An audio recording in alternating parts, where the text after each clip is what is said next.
no more desire a rose than wish a snow in May's newfangled shows, and like of each thing that in season grows.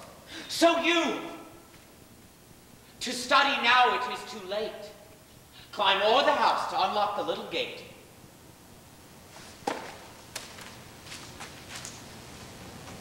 Well, sit you out. Go home, Baron. Adieu!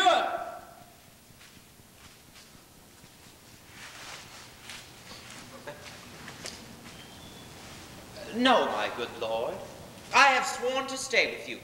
And though I have for barbarism spoke more than for that angel knowledge you can say, yet confident I'll keep what I have sworn, and bide the penance of each 3 years' day. Give me the paper. Let me read the same. And to the strictest decrees I'll write my name. How well this yielding rescues thee from shame. Item, that no woman shall come within a mile of my court. Hath this been proclaimed? 4 days ago. A dangerous law against gentility. Item, if any man be seen to talk with a woman within the term of 3 years, he shall endure such public shame as the rest of the court can possibly devise. This article, my liege, yourself must break. For well you know here comes an embassy, the French king's daughter with yourself to speak, about surrender up of Aquitaine to her decrepit, sick, and bed-rid father. What say you, lords? Why, this was quite forgot. So, study evermore is overshot. We must of force dispense with this decree. She must lie here on mere necessity. Necessity will make us all forsworn, 3,000 times within this 3 years' space. For every man with his effects is born, not by might mastered, but by special grace. If I break faith, then this word shall speak for me. I am forsworn on mere necessity.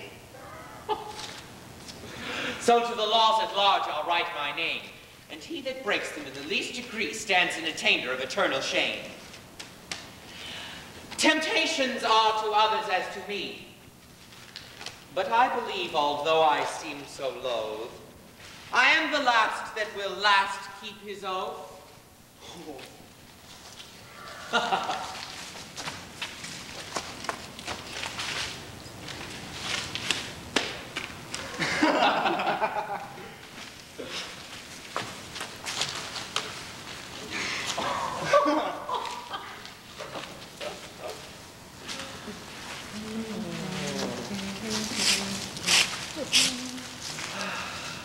But is there no quick recreation granted? Aye, that there is. Our court, you know, is haunted with a refined traveler of Spain, a man in all the world's new-fashioned planter that hath a mint of phrases in his brain. This child of fancy, Don Armado called. Don Armado. For interim to our study shall relate in high-born words the worth of many a night from tawny Spain lost in the world's debate. How you delight, my lords, I know not I, but I protest I love to hear him lie, and I will use him for my minstrelsy. Armado is the most illustrious wight, a man of fire, new words, fashion's own knight. Master the swain, and he shall be our sport, and so to study 3 years is but short.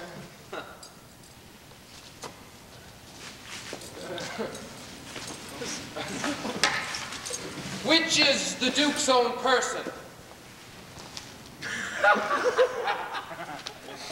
This fellow, what wouldst? I myself reprehend his own person, for I am his grace's Tharger. But I would see his own person in flesh and blood. This is he. Signor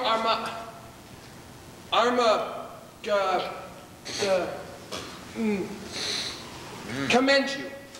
There's villainy abroad. This letter will, this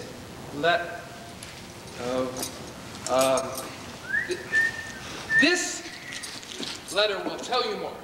Sir, thy contempts thereof are as touching me. A letter from the magnificent Armado. How low soever the matter, I hope in God for high word. The matter is of me, sir, as concerning Jaconetta. The manner of it is, I was taken with the manner. In what manner? In manner and form following, sir. All those 3. I was seen with her in the manor house, sitting with her upon the form, and taken following her into the park, which put together is in manner and form following. Now, sir, for the manner, it is the manner of a man to speak to a woman. For the form, in some form. For the following. As it shall follow in my punishment, and God defend the right. You hear this letter with attention. As we would hear an oracle. Such is the simplicity of man to hearken after the flesh. Great deputy, the welcomes vicegerent and sole dominator of Navarre, my soul's earth's god and body's fostering patron. Not a word of Costard yet. So it is, It may be so, but if he say it is so, he isn't telling true, but so. Peace. Be to me and every man that dares not fight. No words. Of other men's secrets, I beseech you. So it is besieged with sable-colored melancholy.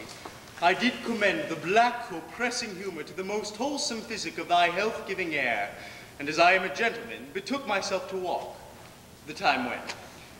About the 6th hour, when beasts most graze, birds best peck, and men sit down to that nourishment which is called supper. So much for the time when. Then for the place where. Where I mean, I did encounter that obscene and most preposterous event that draweth from my snow-white pen the ebon-colored ink, which here thou viewest, beholdest, surveyest, or seest. But to the place where. It standeth north, northeast, and by east from the west corner of thy curious knotted garden. There did I see that low-spirited swain, that base minnow of thy mirth. Me? That unlettered, small-knowing soul. Me? That shallow vassal. Still me? Which, I remember, is nominated Costard. Oh, me. Sorted and consorted, contrary to thy established, proclaimed edict and continent canon, which with this I passion to say wherewith. With the wench.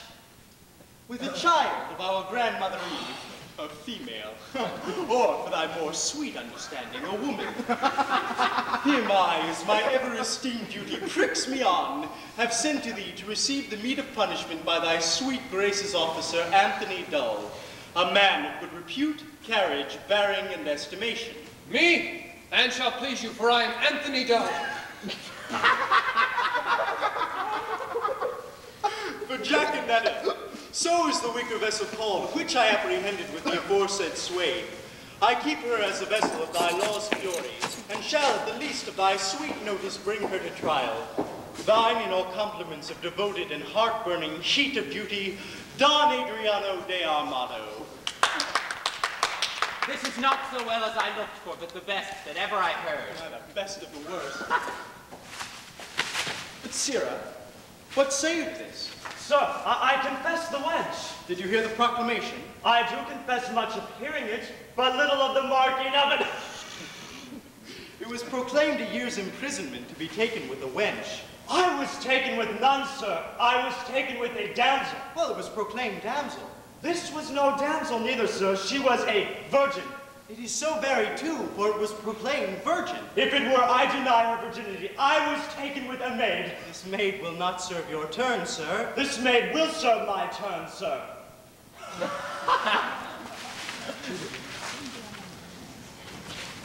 Sir, I will pronounce your sentence.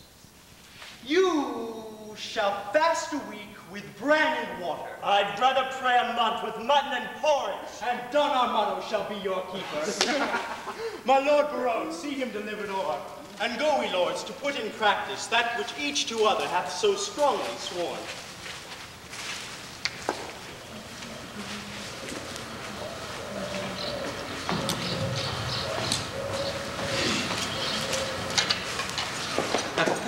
I'll lay my head to any good man's hat.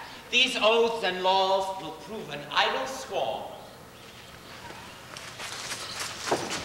Sirrah, come on. I suffer for the truth, sir. For it is true, I was taken with Jacanetta. And Jacanetta is a true girl. And therefore, welcome the sour cup of prosperity. Affliction may one day smile again. Until then, sit thee down, sorrow.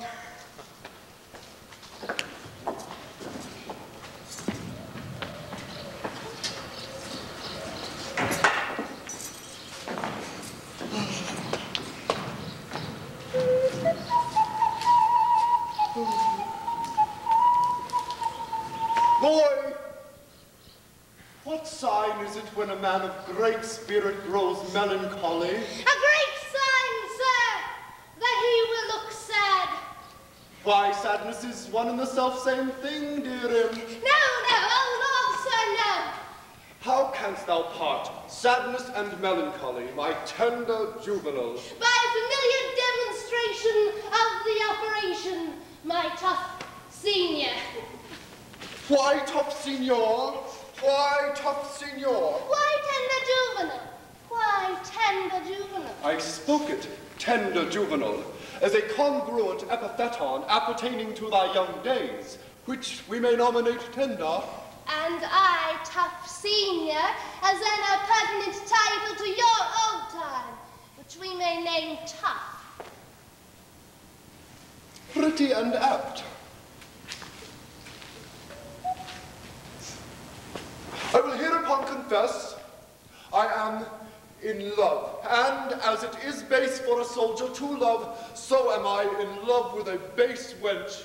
Oh, if drawing my sword against the humor of affection would deliver me from the reprobate thought of it, I would take Desire prisoner and ransom him to any French courtier for a new devised courtesy. Oh, I think scorn to sigh. Methinks I should outswear Cupid. Comfort me, boy. What great men have been in love. Hercules, master. Most sweet Hercules. More authority, dear boy, nay, more. And sweet my child, let them be men of good repute and carriage. Samson, master. He was a man of good carriage, great carriage, for he carried the town gates on his back like a porter. And he was in love. Oh, well-lit Samson, strong-jointed Samson. But I do excel thee at my rapier, as much as thou didst me in carrying gates. I am in love, too. Who was Samson's love, my dear Ma? A woman, master. Of what complexion? Of the sea-water green, sir. Green? Indeed. How is the color of lovers? But to have a love of that color, methinks Samson had small reason for it. He surely affected her for her wit. That was so, sir, for she had a green wit.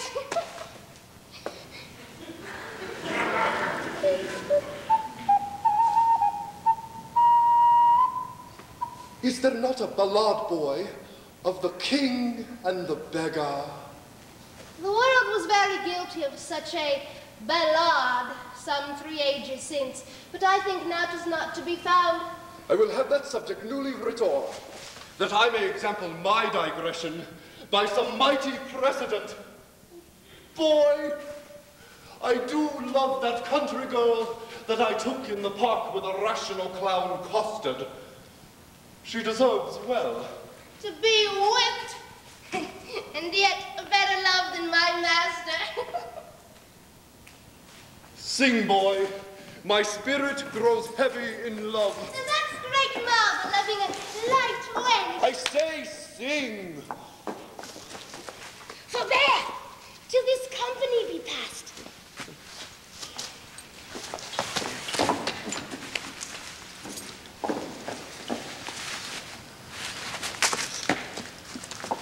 Sir, the Duke's pleasure is that you keep Costard safe, and you must suffer him to take no delight nor no pennies.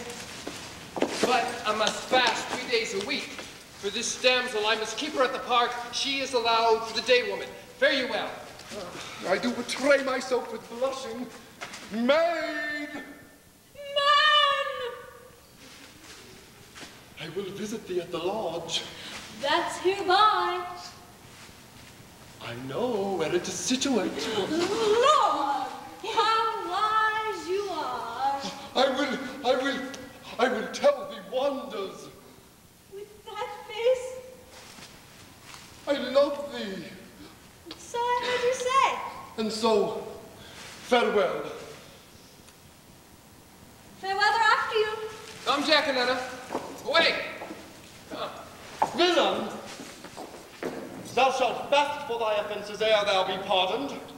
Well, sir, I hope when I do it, I shall do it on a full stomach.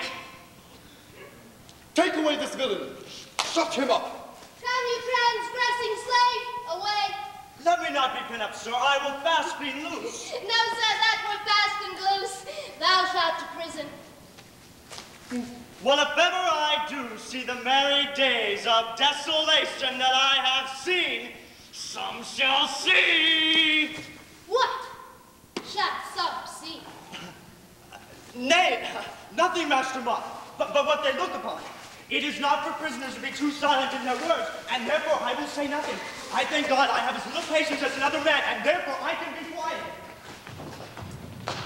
I do affect the very ground which is base, wear her shoe which is baser, guided by her foot which is basest, doth tread. I shall be forsworn, which is a great argument of falsehood, if I love. And how can that be true love which is falsely attempted? Love is a familiar. Love is a devil. There is no evil angel but love. Yet was Solomon so tempted, and he had a very good wit. Yet was Samson so seduced, and he had a very good strength. Cupid's butt shaft is too hard for Hercules' club, and therefore too much odds for a Spaniard's rapier. The passado he respects not. The duello he regards not.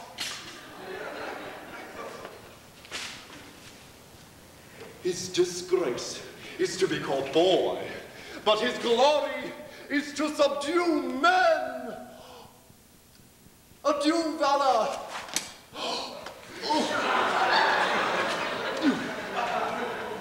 Rust rapier. Be still, drum, for your manager is in love. Yea, he loveth. Assist me, some extempore god of rhyme, for I am sure I shall turn sonnet. Devise wit, write pen, for I am for whole volumes in folio.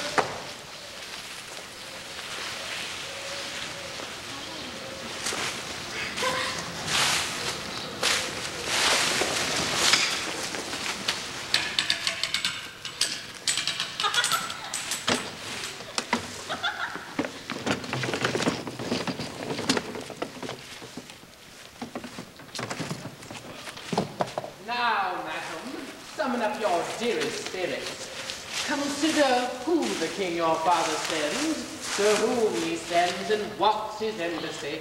Yourself, held precious in the world's esteem, to parley with the sole inheritor of all perfections that a man may owe, matchless Navarre.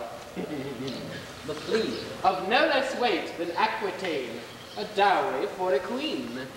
Be now as protocol of all dear grace as nature was in making graces dear, when she did starve the general world beside, and protocolly give them all to you. My good Lord Boyet, my beauty, though that mean, needs not the painted flourish of your praise.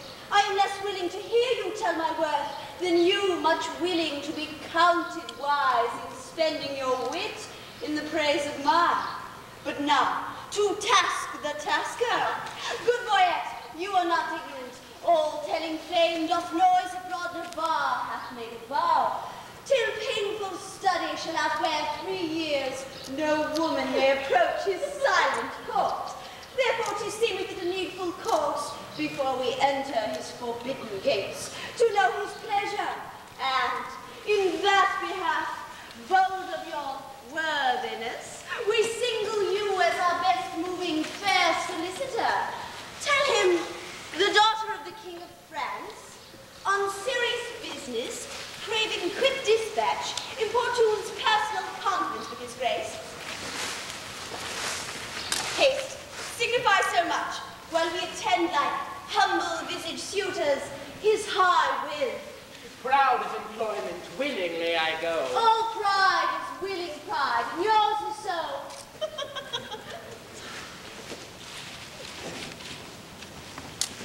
Who are the votaries? My loving lords that are vow fellows with this virtuous duke. Lord Longueville is one. Know you the man? I know him, madam. At a marriage feast in Normandy, saw I this Longueville. A man of sovereign parts he is esteemed, well fitted in arts, glorious in arms. Nothing becomes him ill that he would well. The only soil of his fair virtue's gloss is a sharp wit, matched with too blunt a will. Some merry mocking lord delights us so. They say so most, that most his humors know. Such short-lived wits do wither as they grow. Who are the rest? The young Dumaine, a well-accomplished youth, of all that virtue loved, for virtue loved, most power to do most harm, least knowing ill, for he hath wit to make an ill shape good, and shape to win grace, though he has no wit.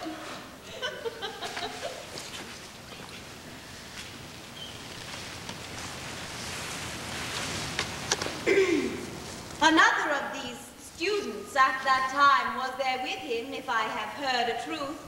Barone they call him, but a merrier man, within the limit of becoming mirth, I never spent an hour's talk withal. His eye begets occasion for his wit, for every object that the one doth catch, the other turns to a mirth-moving jest, which his fair tongue, conceits expositor, delivers in such apt and gracious words that aged ears play truant at his tales, and younger hearings are quite ravished, so sweet and voluble is his discourse. God bless my ladies. Are they all in love that every one her own hath garnished with such bedecking ornaments of praise? Oh, here comes Foyette. Now, what admittance, Lord? Navarre had notice of your fair approach, and he and his competitors in oath were all addressed to meet you, gentle lady, before I came. Marry, thus much have I learnt. He rather means to lodge you in the field, like one that comes here to besiege his court, than seek a dispensation for his oath to let you enter his unpeopled house. Here comes Navarre. Fair princess, welcome to the court of Navarre. Fair I give you back again, and welcome I have not yet.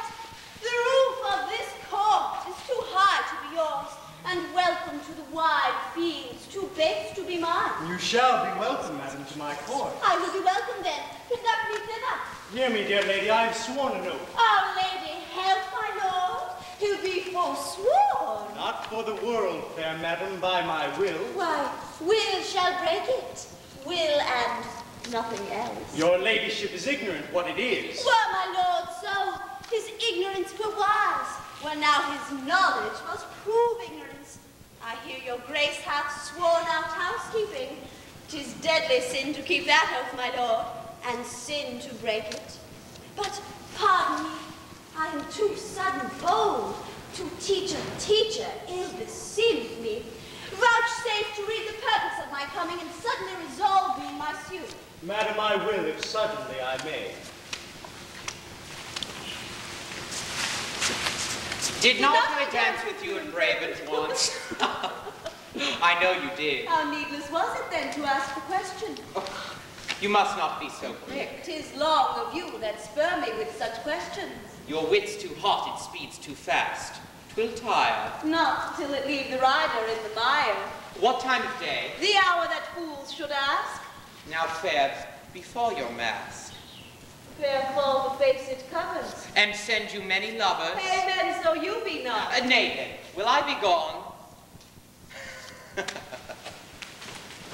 Madam, your father here doth intimate the payment of 100,000 crowns, being but the one half of an entire sum lent out by my father in his wars. But say my father or we, as neither hath received that sum, yet there remains unpaid 100,000 more, in surety of the which some part of Aquitaine is bound to us. If then the king your father will restore but that one half which does remain unpaid, we will give up our right in Aquitaine and hold fair friendship with his majesty. But that it seems he little purposeth. For here he doth demand us to repay 100,000 crowns, and then consents on payment of 100,000 crowns to have his title live in Aquitaine, which we much rather had depart withal and have the money by our father lent, than Aquitaine, so gelded as it is.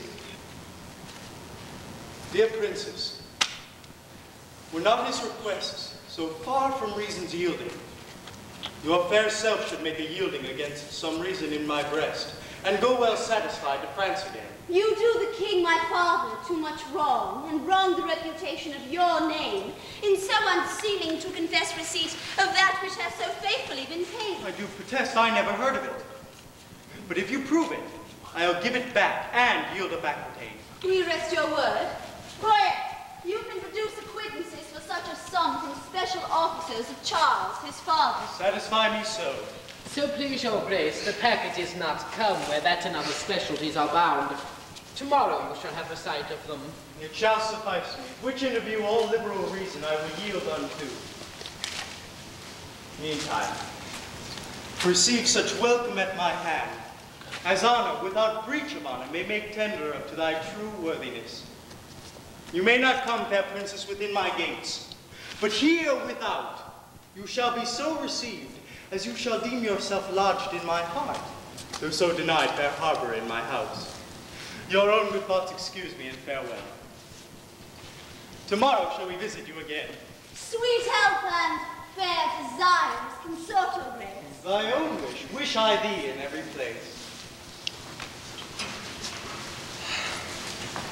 Sir, I pray you a word.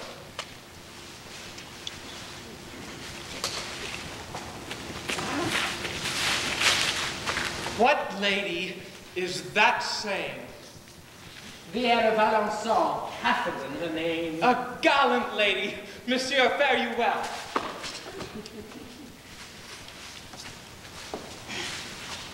I beseech you a word. What is she in a russet? A woman sometimes, and you saw her in the light. Perchance light in the light? I desire her name. She hath but one for herself, to desire that what is shame. Pray you, sir, whose daughter? Her mother's, I have heard. God's blessing upon your beard. Sir, be not offended. She is an heir of Falconbridge. Nay, my collar is ended.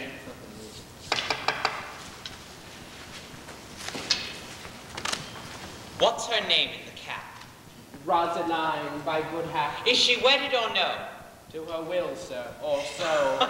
You're welcome, sir. You farewell to me, sir, and welcome to you. That last is Baron, the merry madcap lord. Not a word with him, but a jest. And every jest but a word. It was well done of you to take him at his word. I was as willing to grapple as he was to board.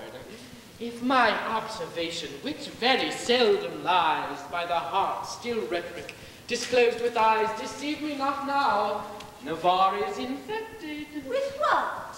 With that which we lovers entitle affected.